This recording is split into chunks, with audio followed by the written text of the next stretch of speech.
It's The Real News. I'm Aaron Maté. We're continuing our discussion with the author and scholar Norman Finkelstein about the 50th anniversary of the 1967 war. Norman, in this part, let's get to the period since, the legacy of the 67 war in terms of its geopolitical impact. So let's start with the fact that after 67, Israel then becomes a strategic asset of the U.S. inside its orbit. Yeah, after 67, well, as we already discussed, radical Arab nationalism, as it was called, radical Arab nationalism, had now suffered a mortal defeat. It disappeared from the scene, never to be heard from again. The Arabs seemed to be a defeated people, and Israel and the United States now carried on as if you don't have to take into account or give any heed to the opinions of Arabs. They were defeated. And that in turn caused a certain element of arrogance among the Israelis and the Americans. When Nasser passes from the scene in 1970, he's replaced by Anwar Sadat. And Sadat already in 1971, there was a peacekeeping, a peace envoy appointed by the UN named Gunnar Jarring. And Jarring is trying to negotiate some sort of settlement of the Israel-Palestine conflict in terms of the dimensions that endured, namely the occupations. Israel as a state was now a done deal.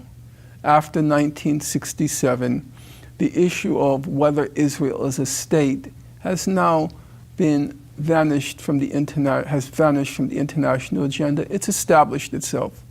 As the Israeli diplomat Shlomo Ben Ami said, the main result of 1967 was it established the borders of 1949. In the sense that Israel grabbed more territory in 67, and so the world says you can have the territory you had before in 48, but not what you took in 67. Exactly.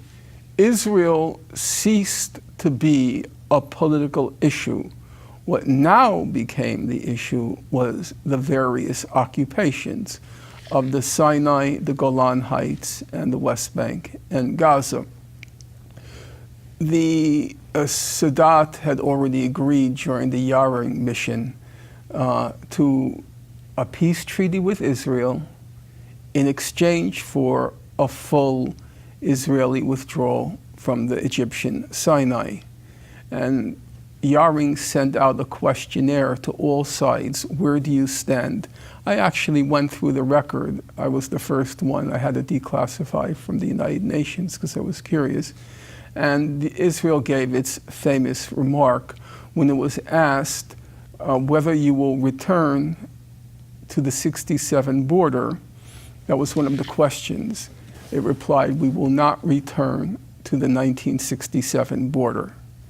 And that killed the Jarring mission. And then afterwards, Sadat kept saying, I'm going to attack. I'm going to attack. I'm going to attack. Now, it's often said that 1973, what's sometimes called the Yom Kippur War, it was a surprise attack. Well, it was actually the most broadly announced surprise attack probably in the history of the world. He kept saying for 2 years, if you don't return to the if you're not going to return to Sinai, I'm going to attack. And then come October 1973, he attacks. After he attacks, the U.S. enters the picture in a big way because now Egypt has shown itself to be a significant fighting force. Because they made some gains in that war of 73. Yes, they almost, they came close. Even Abba Eban in his memoir, in a very understated way, but you could see he was impressed. He said, it was an impressive attack. It was. Mm-hmm. It was. And then Carter enters the picture when he's elected in '76, and Egypt is Israel withdraws from the Sinai, they agree in 78 and then 79 to 81. And then the outstanding issues are the Golan Heights, the Syrian Golan Heights, and the West Bank and Gaza. Already by the mid-1970s, the Palestinians were ready to accept a state in the West Bank and Gaza. Sometimes people ask, oh, why are you rehashing the history? Who cares about what happened in the 1970s? But in fact, it is important because you can't understand what happens afterwards. Let's take one critical example. 1982, June 1982, Israel likes to make wars in June. This was June 6th, 1982. Israel attacks Lebanon. It was a brutal attack. Israel killed, the estimates are between 15 and 20,000 Lebanese and Palestinians, overwhelmingly civilians, between June 82 and September 82, when the best known of the killings occurs, the Sabra and Shatila massacre. So now you're wondering, what does this have to do with anything? It's a very interesting fact. Why did Israel attack Lebanon in 1982? Well, the official reason that we're told is that PLO guerrillas in Lebanon were shelling Yes. northern Israel. Firing Katyusha rockets at Israel. What's the real reason? The real reason is perfectly obvious if you look at the Israeli scholarship. So you take the most mainstream of Israeli political scientists, Avner Yaniv. He writes a book called Dilemmas of Security. He's since passed away. What does he say? He says the Palestinians, they want to establish a state in the West Bank and Gaza. They've accepted two states. Now this is a disaster for Israel because its pretext for not withdrawing is we have no one to negotiate with. But now the PLO is saying we're ready to negotiate.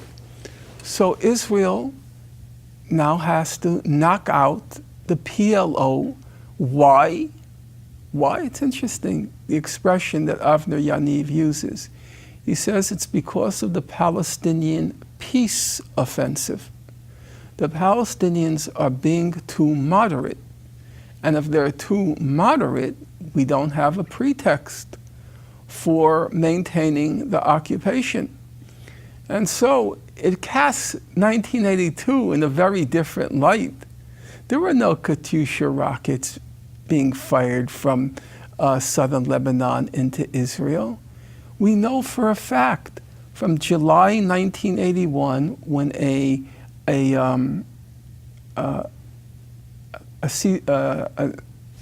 what is it called when you have a ceasefire? Yeah. And from July 1981, there is a ceasefire, and the PLO honored the ceasefire for the whole year. And Israel, meanwhile, kept shelling. And then right, Israel started to show, trying to evoke, to provoke, so we'll have an excuse to go into Lebanon. Why? To defeat the Palestinian peace offensive. The history is important to understand what happened. And the same thing happened over and over again in Gaza. In 2008, there's a ceasefire between Gaza and Israel. And Israel's own official intelligence agency, I'm quoting it, it says Hamas was careful to honor the ceasefire. But Israel had the same problem. Hamas it coincides with Hamas at least tacitly accepting a two-state solution. Being too moderate. And on that point, of course, the harshest consequences fall to the Palestinians in the West Bank and Gaza, who now live under occupation. Can you talk a bit about the legacy of that, the 50 years of life under occupation? Well, it's impossible to speak in a short period about the legacy. What you can say is there were ample opportunities along the way to end the occupation and find a reasonable resolution of the conflict. From the Palestinian point of view, it was not going to be wholly satisfactory, that's for sure, because there is a right and I'm not going to dispute that right, the right of return of refugees to territory from which they were either expelled or fled in the time of war. Refugees are allowed to return after... In 1948. The cessation. Yeah. And also, there were 300,000 Arabs expelled in 1967. It wouldn't have been a perfect resolution, but there had been possibilities.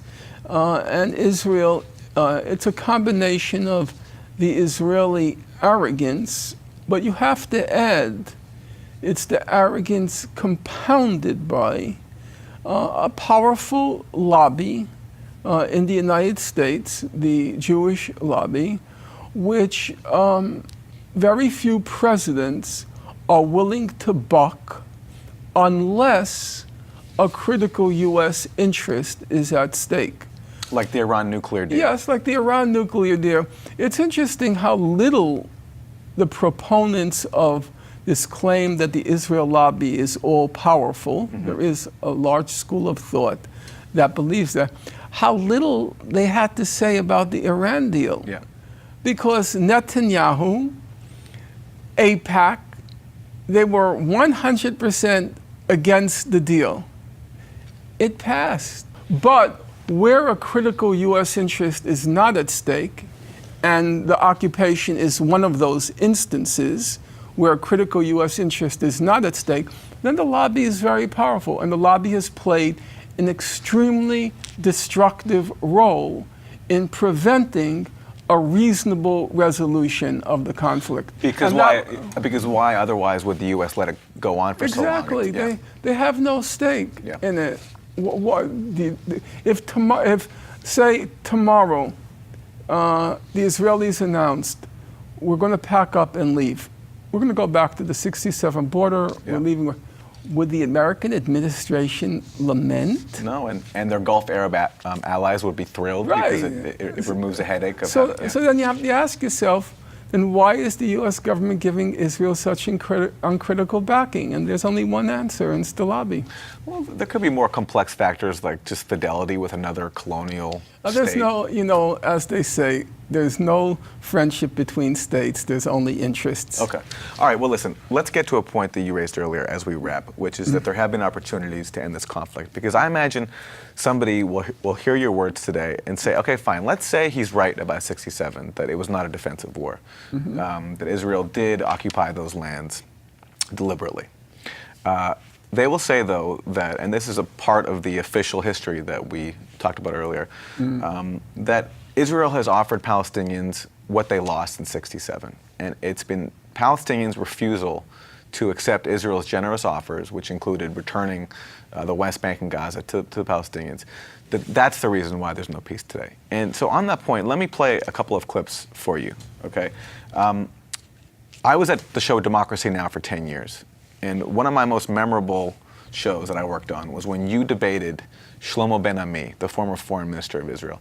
And here it was, you were one of the most well-known critics of Israel in the world, and accordingly one of the most vilified for it, speaking with the former foreign minister of Israel.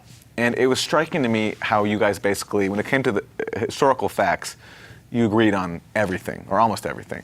So let's play what he said about the peace process that began in 1993 with the Oslo Accords. This is Shlomo Ben-Ami. Arafat in Oslo reached an agreement that didn't even mention the right of self-determination for the Palestinians, doesn't even mention the need of the Israelis to put an end to settlements. If the Israelis, after Oslo, continued expansion of settlements, they were violating the spirit of Oslo, not the letter of Oslo. There's nothing in the Oslo agreement that says that Israelis cannot build settlements. It was an exercise in make-believe. The Palestinians didn't even mention self-determination, so a leader like Rabin could have thought that, okay, we will have an agreement that will create something which is a state minus. This was Rabin's expression. He never thought this will end in a full-fledged Palestinian state. So that's the former foreign minister of Israel, Shlomo Ben-Ami, recounting on Democracy Now! That the Israeli founder of the peace process, basically, Yitzhak Rabin, never thought it would end up in a Palestinian state.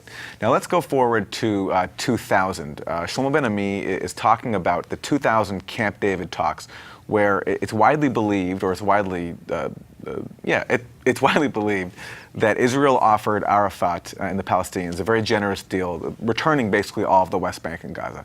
This is what Shlomo Ben-Ami said about that. That Camp David was not the missed opportunity for the Palestinians, and if I were a Palestinian, I would have rejected Camp David as well. This is something I put in the book. Norman, that was an amazing moment to me when the former foreign minister of Israel, who was actually foreign minister at Camp David when Israel made this supposed generous offer to Palestinians, said that if he were Palestinian, he would have rejected it. Well, it's an interesting thing. Just a small bit of background. I actually enjoyed debating Shlomo Ben-Ami, even though he is a representative of the Israeli state, and that comes with a lot of baggage. Still, it was one of the first occasions where I engaged in a debate where nobody was calling me a liar, nobody was claiming I was inventing facts, nobody was using ad hominems like he's pro-Arab or pro-Palestinian. He actually stuck very hard and fast to the facts. And as you said, when it came to just the facts, there was a consensus between us on all major points. The second thing is, I think he's the only one who ever admitted that about Oslo. I should say about Camp David. I've written a lot on it, and I have to say I make a lot of use of that quote because you won't see it anywhere else. It was very surprising coming from him when he said, hey, if I was a Palestinian at Camp David, I wouldn't have accepted the agreement. And the reason why it's important is because when the Palestinian Intifada broke out in 2000, and you had this brutal Israeli campaign to quash it, I remember reading so many op-eds in American newspapers by liberals, sort of lamenting that the Palestinians hadn't accepted Israel's generous offer. So even those who didn't, who were uncomfortable with the level of violence on Palestinians, were still blaming Palestinians for it because Arafat didn't accept Israeli generosity, and that's a pretty widespread view. I remember Israelis, actually, she'll probably kill me for saying this, well, the current editor of Haaretz, the front page editor, a wonderful young woman. Her mother was a friend of mine. I remember talking to her back then, and she was repeating the line that Barak offered them everything, and Ehud Barak, Ehud Barak was the prime minister then, and they rejected. And she's an extremely intelligent woman. Yeah. But they all bought into that. Barak, part of it, of course, was Bill Clinton's fault, because when they went to Camp David, Yasser Arafat, the PLO chair, asked directly to Clinton, if we don't get an agreement, you're not going to blame me, are you? You're not going to blame me. And Clinton promised him he wouldn't. Yeah, because Arafat didn't think there had been enough preparation. Clinton wanted a deal because he wanted to erase the blot of Monica Lewinsky. Yeah. So he rushed to Camp. He was very good. I mean, facts are facts. Clinton is a first-rate mind. He is very fast in his feet. He mastered every detail. People said he knew every street in Jerusalem by the end because Jerusalem, to try to disentangle Jerusalem was very tough. But he was desperate. And he made the promise to Arafat, I won't blame you. And then immediately after it fell apart, he blamed Arafat.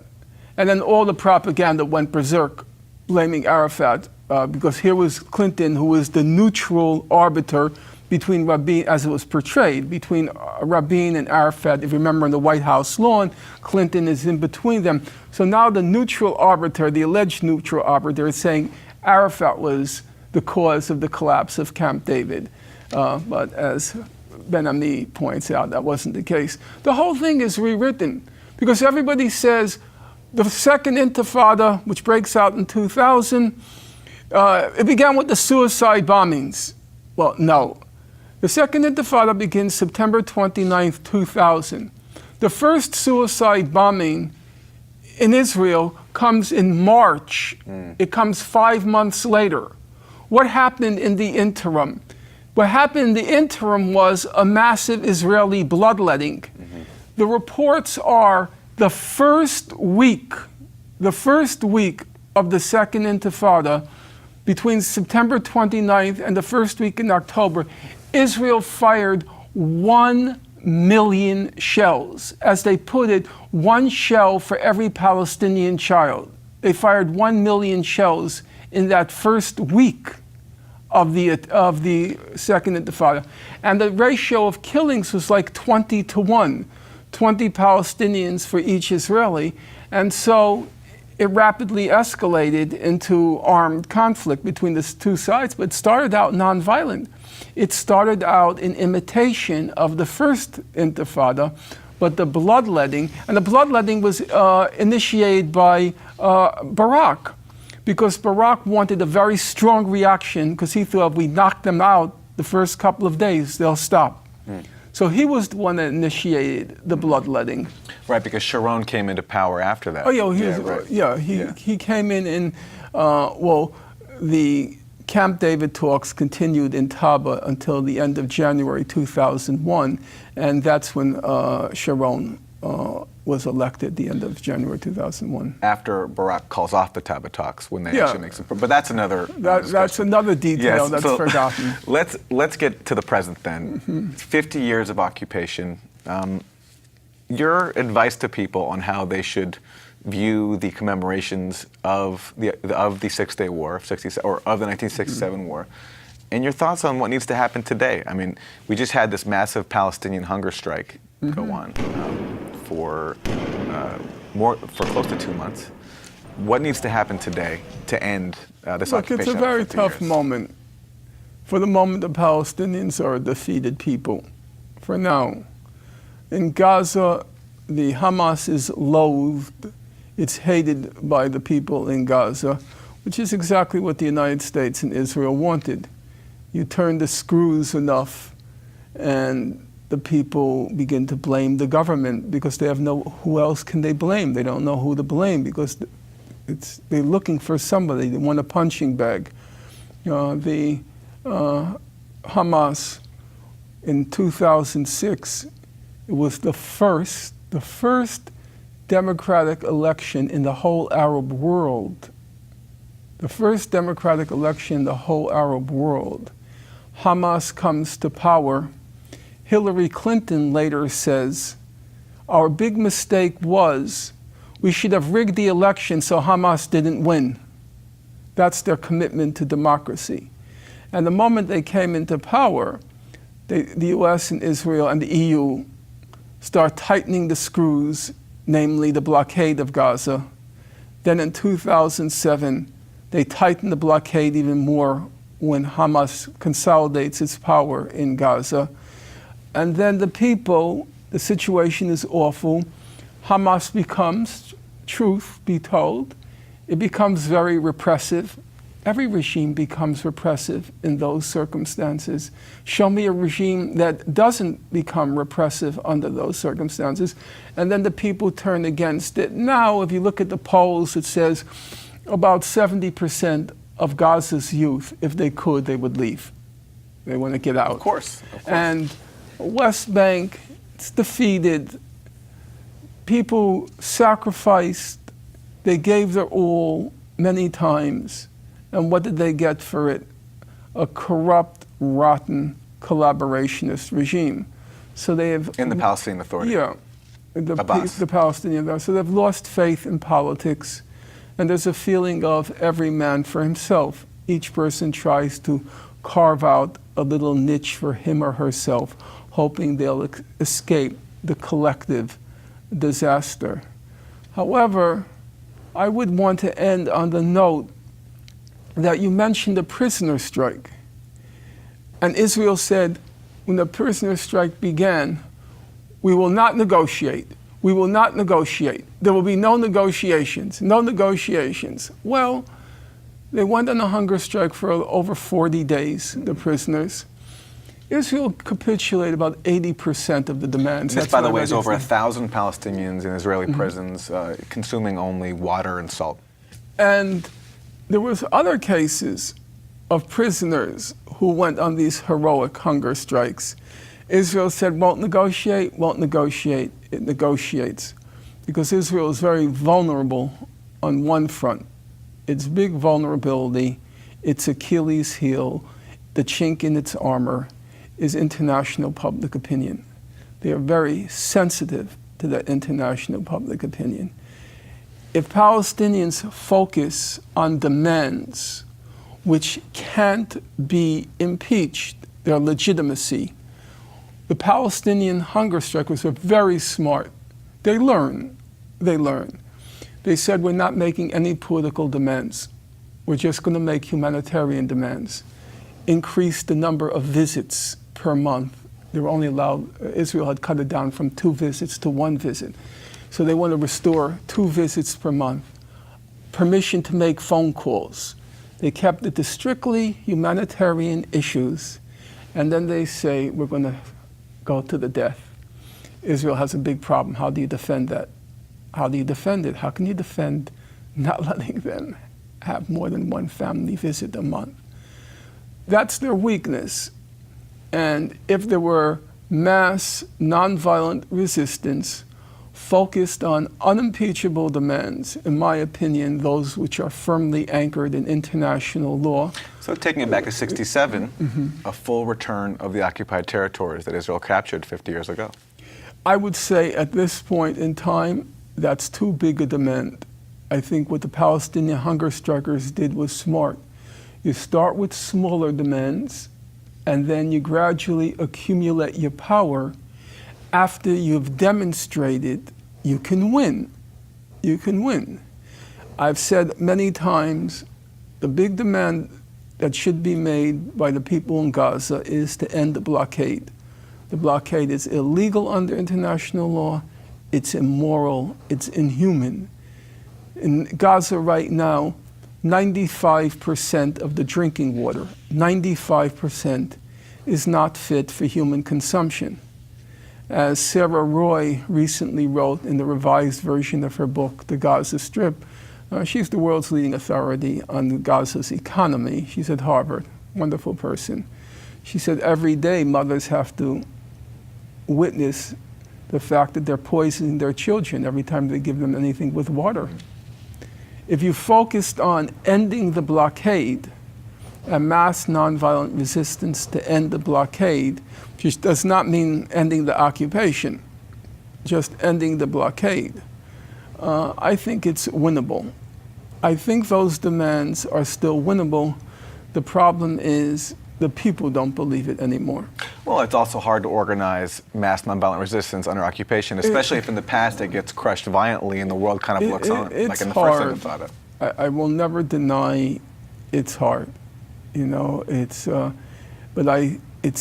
as I've said many times, the people of Gaza, under the leadership of Hamas, have tried several times using what they call rockets to defeat Israel.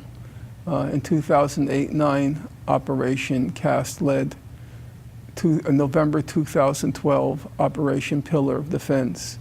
And then the nightmare of 2014, Operation Protective Edge. They got nothing for it. In fact, they got a lot less than nothing. Operation Protective Edge, Israel left behind 2.5 million tons of rubble. 18,000 homes were pulverized. This is not collateral damage.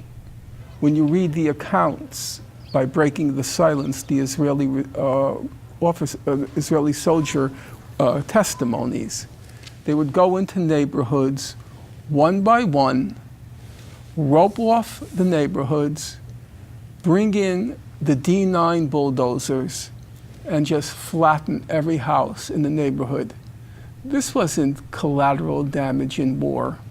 This was systematic, methodical destruction. I want to just say one last thing, you know, for listeners, and even for the people here, the camera people and everyone.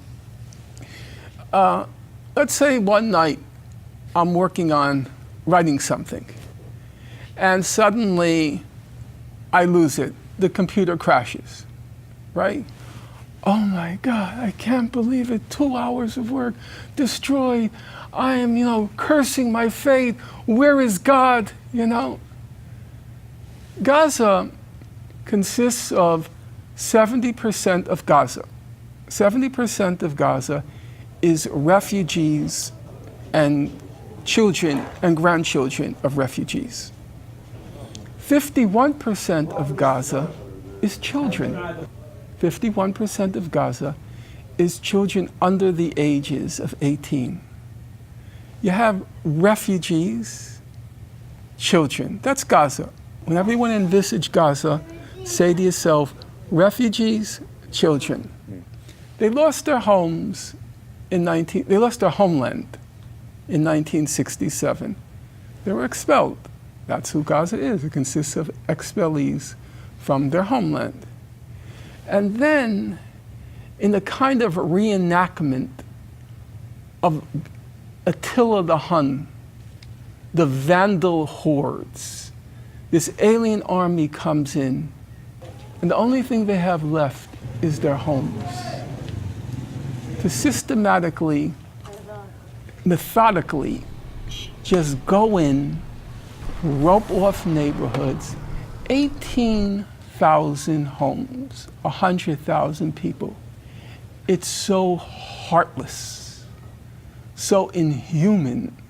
And I'm not saying the Israel before 67 was much better. There was a whole lot of ugliness.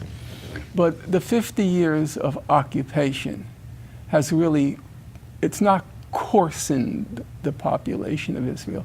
It's really corrupted it. Norman Finkelstein, author and scholar, thanks very much for joining us. My pleasure. And thank you for joining us on The Real News.